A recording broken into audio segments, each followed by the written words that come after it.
Hey, are you making these five deadly mistakes to improve your communication skills, fluency, and accuracy? If yes, then stop making these five deadly mistakes to improve your communication skills. So, what are these five deadly mistakes?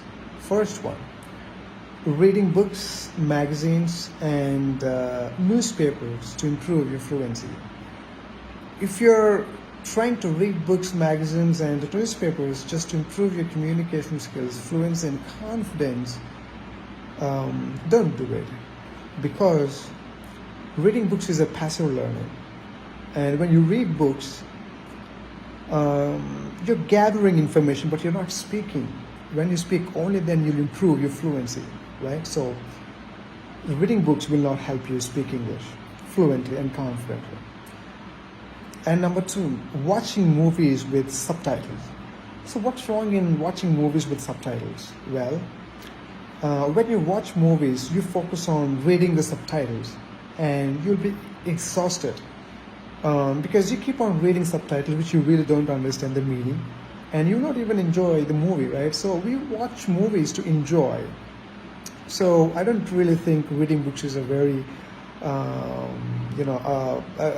very good method to improve your fluency. Again, this is also a passive learning because you're not speaking, you are watching. All right. So number three, practicing speaking English with someone whose English is better than yours. Why is this a very bad idea to speak to someone whose English is better than yours? Well, let's say you're practicing with someone whose English is better than yours. The problem with that is, either you end up listening to him most of the times because he's speaking so well and you start admiring him. So this is a very bad idea. Or what's going to happen is, even if you have an opportunity to speak to him, he ends up correcting you most of the times whenever you make a mistake. So what happens when someone corrects you? Well, you lose your self-confidence, you lose your self-image, and you lose your self-esteem. So basically, it's not helping you. Rather than it's helping you,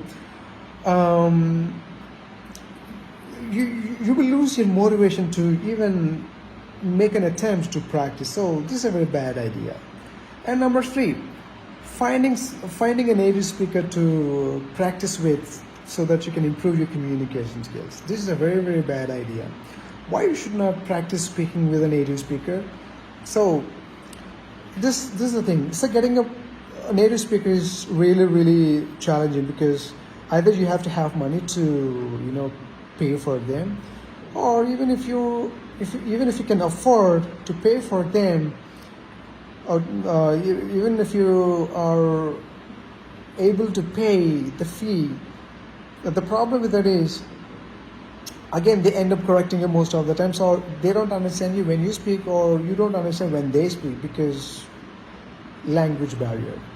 So you'll be frustrated, you'll be upset, you'll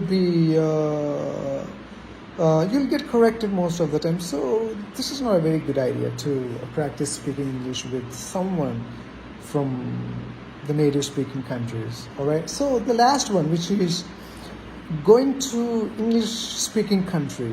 Wow, this is very expensive, by the way, because even I have seen, even if you're able to go to one of these English speaking countries, the problem with that is, I have seen hundreds and if not thousands of people who still struggle to speak English fluently and confidently, despite the fact that they've been there for years now. So even if you are surrounded with people that speak English most of the times, it doesn't mean that you'll be able to speak like them. No. So what's the solution?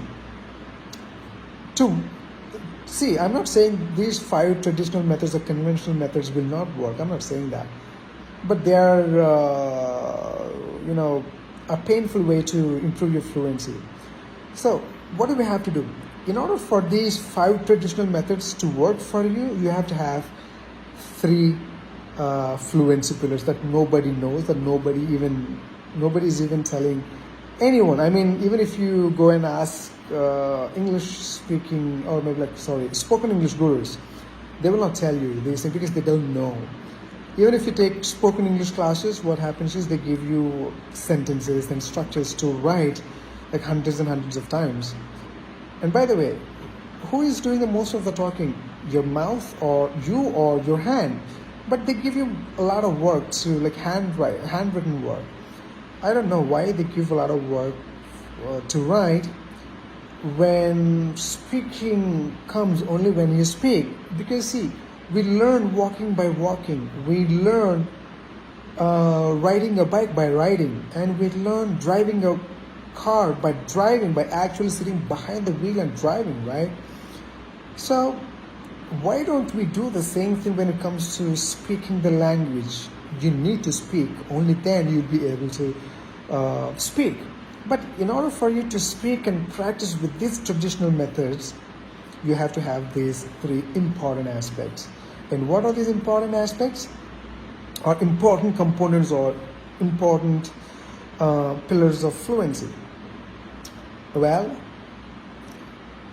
I'm going to share these three fluency pillars in the next video, all right?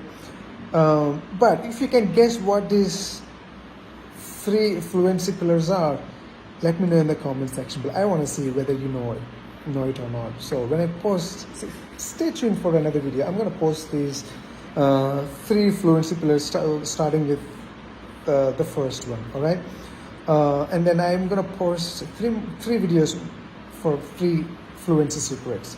All right, so stay tuned for more videos, and if you have any questions, just let me know in the comment section, or if you think this adds some value to your life, make sure that you share it with other people. Maybe they might get some help out of it. All right, so I'll see you in another video. Until then, bye, take care.